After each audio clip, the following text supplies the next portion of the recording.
തമിഴ്നാട് മുഖ്യമന്ത്രി സ്റ്റാലിൻ ഒരു വിവാദ നായകനാവുകയാണ്.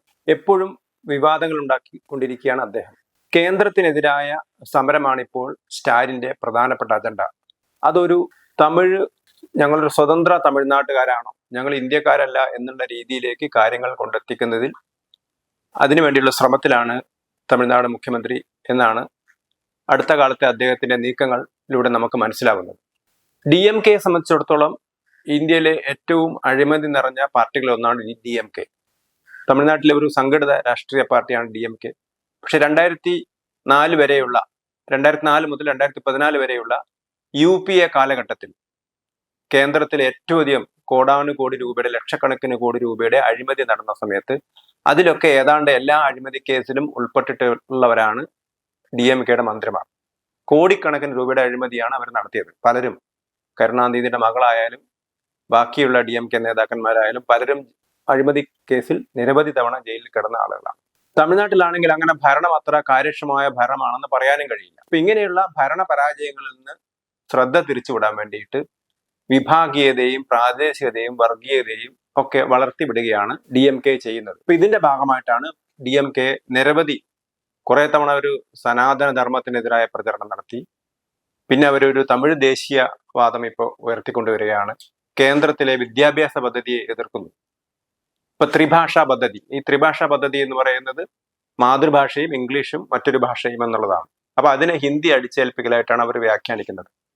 അപ്പൊ പാവപ്പെട്ട ആളുകളൊന്നും തന്നെ നല്ല വിദ്യാഭ്യാസം കിട്ടണ്ട, അവർ ദേശീയ തലത്തിലേക്ക് വളർന്നു വരണ്ട എന്നുള്ളതാണ് DMKയുടെ നിലപാട്. പക്ഷെ അവരുടെ നേതാക്കന്മാരൊക്കെ തന്നെ നല്ല ഉയർന്ന വിദ്യാഭ്യാസം കിട്ടുന്ന സ്കൂളുകളിലാണ് പഠിക്കുന്നത്. നിരവധി CBSE സ്കൂളുകളൊക്കെ തന്നെ ഹിന്ദിയും ഇംഗ്ലീഷും പ്രാദേശിക ഭാഷയും പഠിപ്പിക്കുന്ന നിരവധി CBSE സ്കൂളുകൾ, അത് DMK മന്ത്രിമാരും അവരുടെ നേതാക്കന്മാരൊക്കെ നടത്തിപ്പുകാരായിട്ടുണ്ട്. അപ്പോൾ ഒരു ഭാഗത്ത് സ്വന്തം ആളുകളെയൊക്കെ തന്നെ വളരെ സുരക്ഷിതരാക്കി കൊണ്ടുവരിക, സാധാരണക്കാരെ വംശീയതയും വർഗീയതയും പ്രാദേശിക വികാരവും ഇളക്കിവിട്ട് കുഴപ്പങ്ങൾ ഉണ്ടാക്കിയിട്ട് അതിൽ നിന്ന് തങ്ങളുടെ ഭരണപരമായ പരാജയം മറച്ചു വെക്കാൻ വേണ്ടി ശ്രമിക്കുകയാണ് DMK ചെയ്യുന്നത്. അതിന്റെ ഏറ്റവും ഒടുവിലത്തെ ഉദാഹരണമാണ് ഇപ്പോൾ കഴിഞ്ഞ DMKയുടെ മന്ത്രിസഭയുടെ ബജറ്റ് സമ്മേളനത്തിൽ അവർ പ്രഖ്യാപിച്ചു, ഞങ്ങൾ റുപ്പിയുടെ ചിഹ്നം അത് മാറ്റി ഞങ്ങളൊരു തമിഴിലൊരു ചിഹ്നം കൊണ്ടുവരികയാണ് എന്നാണ് പറഞ്ഞിരിക്കുന്നത്. ഈ ചിഹ്നം കൊണ്ടുവന്നത് 2010 DMKയുടെ തമിഴ്നാട്ടിലെ MLA ആയിരുന്ന ആളുടെ മകൻ. അദ്ദേഹം ബോംബെ IITയിലെ വിദ്യാർത്ഥിയായിരുന്നു.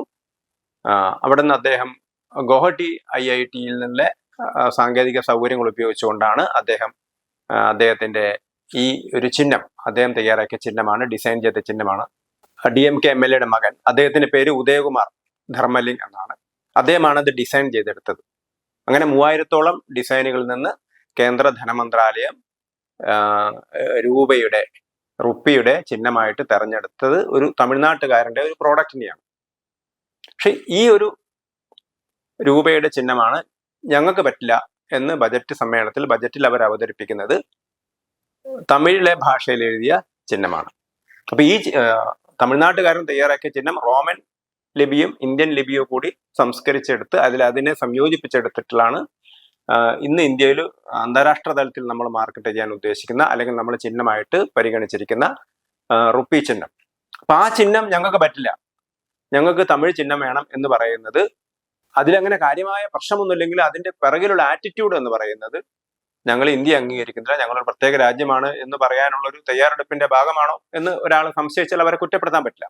അപ്പം പ്രാദേശികവാദം വളർത്തിവിടുക, ആ പ്രാദേശികവാദത്തിൽ നിന്ന് ഭരണപരമായ പരാജയങ്ങൾ മറച്ചു വെക്കുക എന്നുള്ളതാണ് സ്റ്റാലിൻ എടുത്തിരിക്കുന്ന നയം. അതുകൊണ്ടാണ് ഇപ്പം അദ്ദേഹം ഡീലിമിറ്റേഷനെ എതിർക്കുന്നു.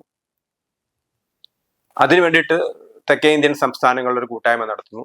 അങ്ങനെ തെക്കേ ഇന്ത്യൻ സംസ്ഥാനങ്ങളുടെ പലതരത്തിലുള്ള കൂട്ടായ്മകൾ നടത്തിക്കൊണ്ട് ഒരു തെക്കേ ഇന്ത്യ വടക്കേ ഇന്ത്യ എന്നുള്ള രീതിയിൽ സംസാരിക്കണം. ഇപ്പം ധർമ്മേന്ദ്ര പ്രധാനെതിരായിട്ട് അവർ ഉന്നയിച്ചിരിക്കുന്ന ആരോപണം അത് ഹിന്ദിക്കാരനാണ്. സത്യത്തിൽ ധർമ്മേന്ദ്ര പ്രധാൻ ഒറീസക്കാരനാണ്. അദ്ദേഹത്തിന്റെ ലെറ്റർ ഹെഡിൽ വരെ ധർമ്മേന്ദ്ര പ്രധാൻ ഇംഗ്ലീഷിലും ഒറിയ ഭാഷയിലാണ് അദ്ദേഹത്തിന്റെ മന്ത്രിയുടെ ലെറ്റർ ഹെഡ് വരെ അവർക്ക് എല്ലാവർക്കും കാണാവുന്നതാണ്. അപ്പൊ അദ്ദേഹത്തിന്റെ മാതൃഭാഷയെ ബഹുമാനിക്കുകയും ആദരിക്കുകയും ഒക്കെ ചെയ്യുന്ന ആളാണ് ധർമ്മേന്ദ്ര പ്രധാൻ. അപ്പൊ അദ്ദേഹത്തെ ഹിന്ദിക്കാരനായിട്ട് മുദ്രകുത്തുന്ന എന്തിനാണ്? തമിഴ് പ്രാദേശിക വികാരം ഇളക്കി വിടാൻ വേണ്ടിയാണ്. പക്ഷെ ആക്ച്വലി തമിഴിന്റെ പുനരുദ്ധാരണത്തിന് വേണ്ടി, അല്ലെങ്കിൽ തമിഴിന് ഏറ്റവും അധികം പ്രോത്സാഹിപ്പിച്ചത് ഇപ്പോഴത്തെ നരേന്ദ്രമോദി സർക്കാരാണ്. അവരാണ് ചെങ്കോലിനെ പുനരാവിഷ്കരിക്കുകയും അത് പാർലമെന്റിന്റെ പ്രധാന സ്ഥാനത്ത് വെക്കുകയൊക്കെ ചെയ്തത്. പക്ഷെ അതിനെയൊക്കെ മറച്ചു പിടിച്ചുകൊണ്ട് തമിഴ് പ്രാദേശികവാദം വളർത്തിവിടാനാണ് ഇപ്പോൾ സ്റ്റാലിൻ ശ്രമിക്കുന്നത്. അതിന്റെ ഏറ്റവും ഒടുവിലത്തെ ഉദാഹരണമാണ് ഈ റുപ്പി ചിഹ്നത്തെ കുറിച്ചുള്ള ഈ വിവാദം.